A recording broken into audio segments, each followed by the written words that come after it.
Hey everyone, welcome back to another episode.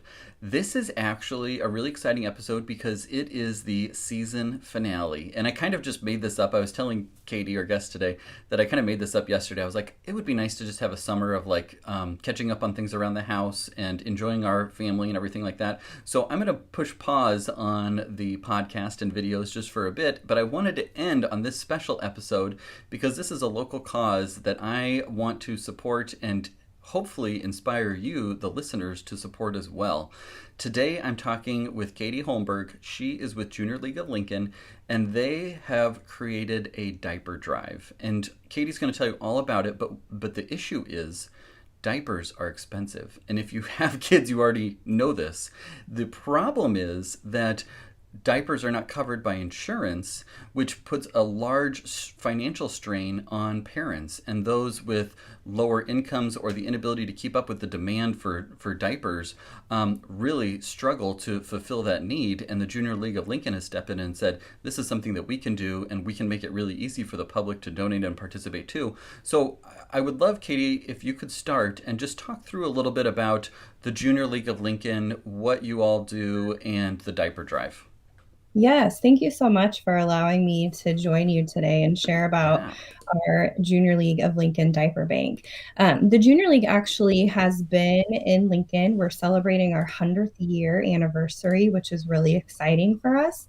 And over those 100 years, the Junior League has donated over $2 million to different agencies here in our community, as well as I want to say over 300,000 hours of Wow. volunteer hours within our community. And so we're a group of women who our goal is to build leadership capacity in the women in our community, as well as to partner and to have projects that we can provide need and fill needs within our Lincoln community. And in 2018, we were approached by the Center for People in Need and Community Action about this need for diapers and about children going without even in our community, and that they were really seeing this gap in services and a way to help families, and asked if we would be willing to partner with them to create a diaper bank, which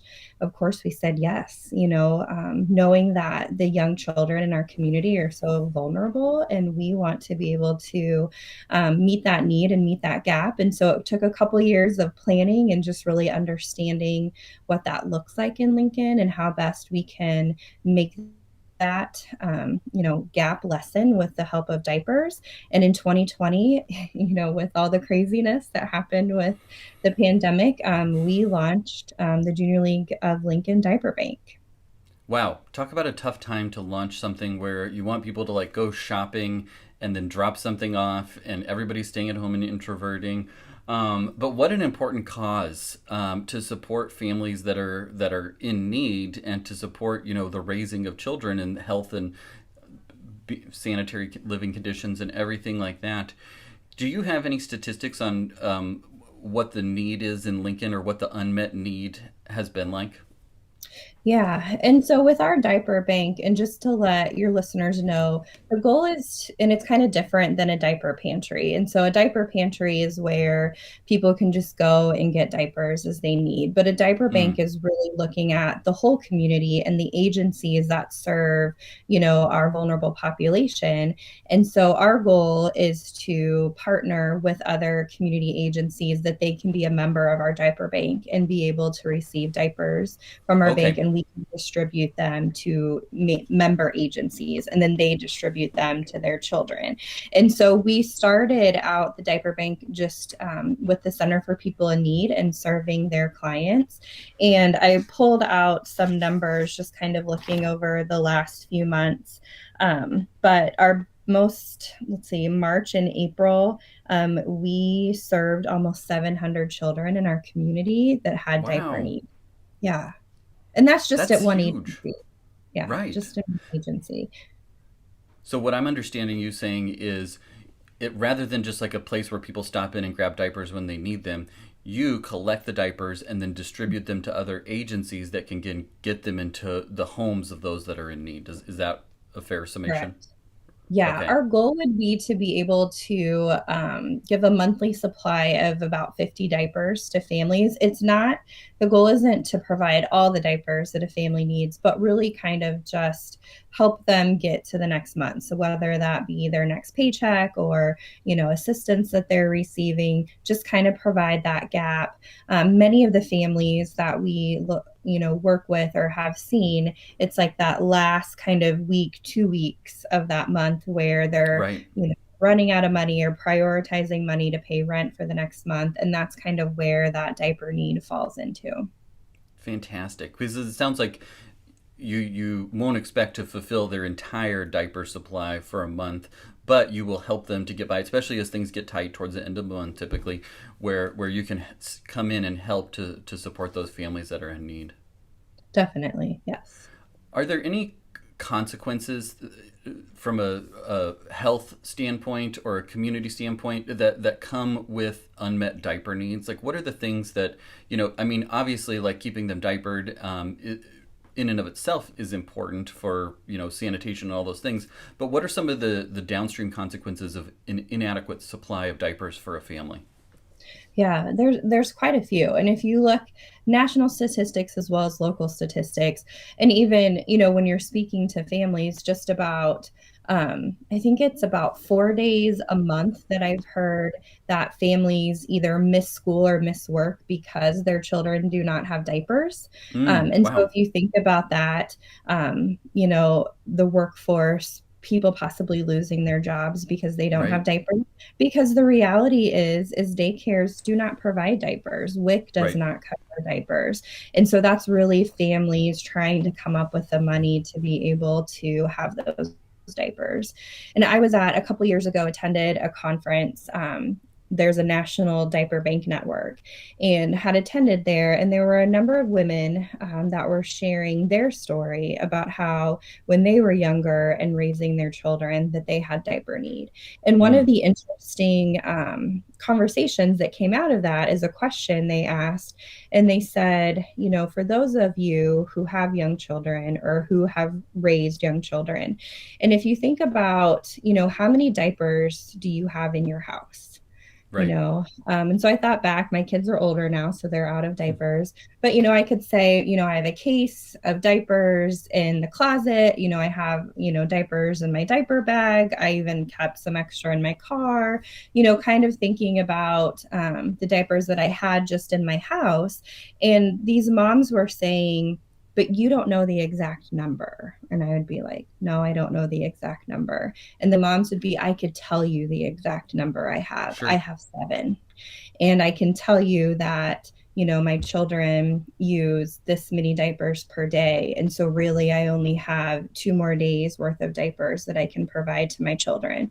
And the other thing that some of the women were talking about is that they may limit the amount of liquids that their child, is Mm, allowed to drink to be able to stretch those diapers further. And then just the wow. health issues and the complications that come with that. And that was really eye opening to really say, I don't know, or, I wouldn't have known how many diapers to say that I have enough, to get me through. Or those were some really eye opening conversations. And that's what many of our community members go through. Wow. So, I mean, those are things that you just don't even think about. That, like, you described it perfectly because I can think of, we have a baby at home right now. We have 2 kids in diapers right now, and like sometimes we'll be changing her diaper and she'll start peeing or pooping right then, and it's like, oh, just in the middle of it. But I don't consider the financial ramifications of that, pooping Mm-hmm. on the changing table in Right. terms of having an adequate supply of diapers going forward. And I can imagine that puts a lot of stress on a family that is trying to make ends meet and trying to provide and Definitely. trying to work and all of those things when you just know that your kid is going to keep peeing and pooping. And we Mm-hmm. got to figure out a way to, make those ends meet too. Yeah. And even hearing, from other pediatricians and medical providers about children that get left in their diapers for Sure. hours, and Sure. parents having to make that decision about keeping them in, a dirty diaper because they are trying to stretch until they're able to get their next diaper or that piece. And then, all the health pieces that come with that and what can Right. happen, with the babies and young children if they're having to sit in that for long periods of time. Oh, for sure. It's just eye opening to hear that and hear the ramifications of an inadequate number of diapers. So let's say somebody is motivated from hearing you, either locally or from around the country or world that's listening to this podcast and wants to say, okay, I understand that there's this unmet diaper need and I have the ability to help. How does one go about, participating in the diaper bank that you have created? Yeah, and that we would accept any and all help. And I know that I think you put up on the screen. So the best place is to go to the Junior League of Lincoln's website, which is Okay. www.jll.org. And on there is a link to our Amazon wish list that we have up. That if somebody wants to purchase diapers, they don't even have to go to the store. They can do that from the comfort of their home, and it gets Oh, sent to fantastic. one of our members' homes. And then the other way is to just donate, monetarily, to give a money donation. And there's a link on there through a PayPal link that we have that goes directly to our diaper bank as well. We're always looking for businesses that, or even people or community organizations that are willing to host diaper drives for us throughout the year. And that can be, within their own business, or they can open it up to the community. We do a couple big community-wide diaper drives throughout the year where we partner with businesses that are willing to be drop-off locations, or businesses that then host a diaper drive during that time. Our big one that we have annually is around Diaper Need Awareness Week, which Mm, happens towards the end of September and goes into okay. October. And then we have some smaller ones throughout the year in the community too. We currently have one business that has agreed to be our kind of year-round drop-off location, and that's the Coffee Roaster here in Lincoln off of Old Oh, okay. Cheney. But Yep, if yep, yep. there's other businesses, that are interested in being a year-round drop-off location, please let us know. They can contact us through that website as well. And I'm happy Fantastic. to work on that. We have toolkits that make it really easy for people to host a diaper drive that tells you how to do it and gives tips and tricks. And we're right there with them in, helping to get that need met. We're hoping to grow our diaper bank. As I said, our goal is to be able to partner with other agencies here in Lincoln that serve clients that maybe need diapers. Just a few months ago, the Community Action Partnership, they joined as a member, and so we've been giving them their monthly supply of diapers as well. Fantastic. Um, so yeah, there's lots of different ways to get involved. And if there's other ideas that the community has, we're definitely open to hearing that. Well, it sounds like what I'm hearing is that it's really easy to donate. And basically, you could do it from your smartphone if you go to jll.org, and then you can get the Amazon wish list, and then you can just buy through Amazon, whichever, most everyone has Yes. um, Amazon. And so you're pretty familiar with that. And then it's not, getting the box of diapers and keeping it in the car until you remember to stop by to drop it off somewhere. It just goes directly to the people that are in need and supports your mission, and you can do it from your phone in about 2 minutes. And then otherwise, if you have diapers that you want to specifically donate, then you can drop them off at the Coffee Roaster, Mhm. or another site, depending on the seasonality and everything like that of what's available, or just making a monetary donation through PayPal. And all of that can just be found on the jll.org website. Is that correct? Yeah. Correct. Yes. And if anybody has questions, there's an email address that you can email us specifically to the diaper bank. And we're happy to get in touch with you and answer any and all questions. Now, it seems like there's probably a how do I say this, thought process, at least in my head. Well, babies go through, newborns go through so many diapers. I should donate newborn sized diapers, and Yes, I bet you get a lot of newborn diapers. we do. We have a Is lot of newborn diapers. so? Is there? If I go onto the Amazon and want to, send some diapers to the diaper bank, is there? Does it matter which size I pick, or can I just kind of like pick and choose randomly, or choose the one that my kid is in right now? Is there any preference that you all have? we will accept any size of diapers because Sure. we, serve everybody in the community. But what we have seen is the greatest need. And actually, in speaking to the Center for People of Need yesterday, kind of how things are going, they desperately need size 6. So Okay. size 6 is kind of what we are needing. What we have seen over this last year is 5 and 6 are usually the sizes that go pretty quickly. Sure. So if somebody is interested in donating, that size 6 is really what our community needs at the moment. Okay, so that's good to know. So if I go on and donate, or I, get a box and want to drop it off at the coffee roaster, I mean, of course, any size of diaper helps. But if you're picking and choosing, size 6 is the most of what the community needs. And Yes. as you're speaking to this, it's kind of the internal wheels are in my head, and I would like to. We didn't talk about this beforehand, but I would like to arrange a little bit of like a match. Mhm. So this podcast will drop on Wednesday, and between Wednesday and Sunday, all the diapers that are donated, whatever that monetary amount is. I mean, I would love to just match it up to $1,000, and so Wow. um, I didn't talk to my wife about this. I probably should have, but I think she'll be on board with that too. And so we'll make it a big hullabaloo so that people know and people can do that. But I think that's one way to motivate people to do it now is, if you do it by now, then we'll match your diaper donations so that we get more support and people don't forget to do it. So if you're okay with that, we'll put those wheels in motion so that when people start seeing this and seeing this video and everything like that, that there'll be a diaper match going on at this moment to support your ongoing efforts. Oh, that is wonderful. Thank you so much for Of that. course. I mean, it's really important, and I see the need, in my practice, and I know that you all see the need and have developed this really easy way for people to make those donations. It's not going to Target and then having to drop it off somewhere. You can just go to Amazon. You're already on Amazon every day, and make that donation there and make it really support the community. And it will probably, if people do this or at least listen to this, the next time that you're changing diapers, you'll maybe have a little bit of gratitude in your heart Mhm. that you are not facing a diaper shortage. It's not something that's touching your family of, oh, we just pooped, but we're low on diapers, and what are we going Right. to do, and how is this going to affect tomorrow and the groceries and all those things. So I'm inspired by you to really take this to heart and to support our community.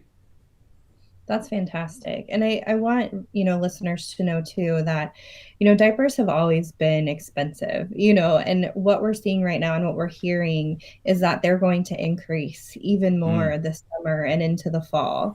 And, where we've had this sort of shortage before, and now it's, with the pandemic and everything, it's just increasing cost of goods. And that's really something that we're trying to figure out, how to meet and how to match. And as I said, our goal is to be able to provide a pack of 50 diapers per month for, a child. And we haven't been able to meet that yet just mm. because we're about, I think most sizes we can do 25 diapers per month. Some of the smaller sizes we can do 50 diapers per month, kind of depending. But that's where we really need the community's help to come together and to help donate, whether it's diapers or money or host drives so that we can get to our end goal, which is 50 diapers per month per child that comes through our member agencies. Well, I want to see that get to that point too, and I want to have you back on in the next season of Raising Good Parents to find out where we are and what kind of progress has been made to getting to that point too, because it's such an important mission and it supports families and it supports children, and it just is such an important thing that a lot of people probably don't think about. So thank you for sharing this. Thank you for doing this because Yeah. this has been a lot of effort, especially in the midst of a pandemic, to launch something like this. And I hope that people will take a moment, reflect on their diaper situation at their house and think, wow, I could probably stand to donate a little bit and go to jll.org and donate. Thank you very much for allowing me to share. And it's, you know, so important that we help those in our community. And as you said, it's such an easy way to do that with the wish list and just sending it through, or, if you can't, for some reason, you don't have Amazon or you have a different idea, as I said, our contact information is there on the website, Perfect. and we are more than happy to figure out a way to get those diapers to our diaper bank. Awesome. Well, I hope people will be inspired to swipe over to the show notes and click the button to go and donate right now. And I'm excited to see what happens with this matching drive to really like boost things up for the summer before, as you said, the diaper prices increase and all those sorts of things. So thank you so much, Katie. Thank you. Have a great day. Thanks for watching. Now, before you go, hit subscribe. And if you have a question, text me 402 256 0768. Keep up the good work.